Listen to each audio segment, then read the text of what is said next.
तालिबान ने अफगानिस्तान पर कब्जा कर लिया, कोई असर हुआ क्या वहां? सांसदों को भी रातों रात सब कुछ छोड़ करके निकलना पड़ा कि नहीं निकलना पड़ा? बोलो, तुम्हें क्या लग रहा है तुम्हारे देश में ये स्थिति नहीं बन रही? तुम्हारे बीच से अगर किसी एक बहन बेटी ने कोई बात टीवी डिबेट के ऊपर बोल दी और वो बोली है जो लिखा हुआ है, प्रमाण है, वो झूठ नहीं है, वो कोई अलग से निकाल करके नहीं बोली। अगर किसी 80 साल के खूसड़, ध्यान रखना, मुसलमान को शादी करनी होती है तो वो यही उदाहरण उठा करके लाते हैं, यही वाले। पर आज यही बात अगर किसी बहन बेटी ने बोल दी और उनकी तादाद, उनकी हिम्मत देखो इतनी बढ़ गई कि उन्होंने जगह जगह देश के अंदर आग लगा दी। जब तुम्हारे शिव जी के बारे में बोला तो किसी के कानों पर चू तक नहीं रेंगी। तुम्हारी माता पार्वती के बारे में बोला तब कानों पर चू तक नहीं रेंगी। उन्होंने सीता को व्यभिचारिणी बता दिया तो तुम्हारे कानों पर चू तक नहीं रेंगी।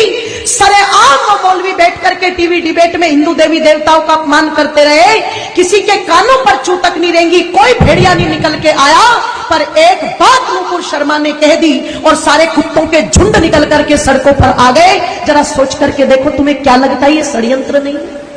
तुम्हें क्या लगता है ये पहले से कोई योजना नहीं है? आप जाते हो इबादत करने के लिए और उधर से एकदम से इतने पत्थर तुम्हें कहां मिल जाते हैं कि पुलिस वालों को पीछे हटना पड़ता है, पर वो पत्थर खत्म नहीं होते। आपको क्या लगता है इसके पीछे कोई योजना नहीं है? और इसके पीछे कोई योजना नहीं है कि जो भाईचारे के गीत सुनाए जाते हैं वो सारे के सारे गीत हमारे लिए है, क्या वो उन पर गीत लागू नहीं होता?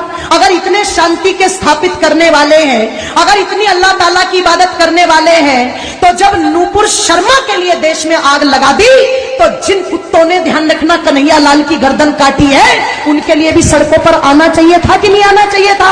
तब तो पता लगे कि ये भाईचारे का पाठ दोनों तरफ से चल रहा है। और तुम एक पक्ष को लेकर के आग लगा दो देश में और दूसरे पक्ष पर तुम दुदकारी मान करके बिल में घुस जाओ, इससे पता नहीं लगता। ध्यान रखना, इसलिए थोड़े से सचेत हो जाओ। थोड़ी सी तो आवश्यकता है आप लोगों को जागरूक होने की।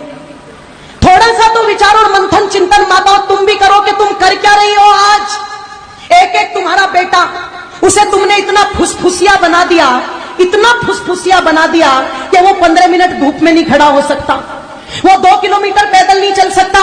वो इतना फुसफुसिया सुख सुविधाएं देकर के बना दिया, सपना सजा करके बैठे, हम तो इतनी संपत्ति जोड़ के देके जाएंगे, हम तो इतना बैंक बैलेंस जोड़ के देके जाएंगे, हम तो इतने बड़े बड़े मकान दे करके जाएंगे। एक बात मेरी याद रखना, चाहे सब भूल जाना, एक बात मेरी पर याद रखना, सब भूल जाना। जिस दिन जिसकी तादाद ज्यादा होगी और जिसकी हुकूमत ज्यादा होगी, तुम्हारे कोठी बंगलों पर राज तुम्हारे बच्चे नहीं करेंगे, वो करेंगे। तुम्हारे उस पैसे को तुम्हारे बच्चे नहीं बरतेंगे, वो बरतेंगे।